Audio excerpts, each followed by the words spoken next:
שלום, אני יאלי לוי שפירא, מה שקוראים לי. היום אני אעשה קסם שאני אקרא לו איזה מומיה.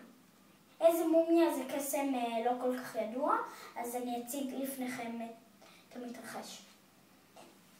יש לי מומיה כחולה, מומיה צהובה ומומיה אדומה וקבר, כמו שאתם רואים, קבר שיש לו קופסה. טוב. אז עכשיו אני אזמין את המשתתף שלנו. בוא. טוב, שלום. שלום. איך קוראים לך? ניסים. ניסים.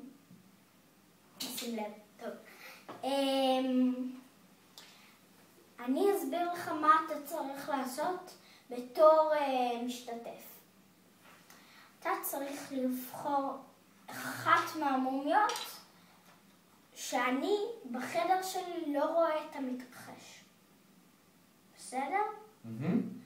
אוקיי, הבנת, ותשים אותם כאן, אני לא רואה אותם. טוב. אוקיי? אוקיי, בסדר כאן, יופי, ביי.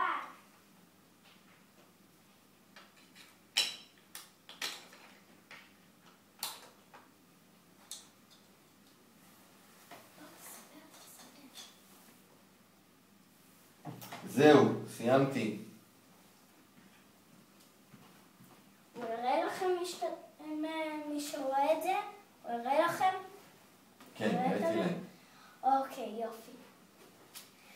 אז עכשיו אני עומד לגלות איזה צבע צהוב יש כאן. איך ידעת? איך ידעתי? איך ידעתי? אני וואו, אמרתי צהוב. מדהים. וזה צהוב. טוב כפיים. כל הכבוד. אוקיי. תודה רבה.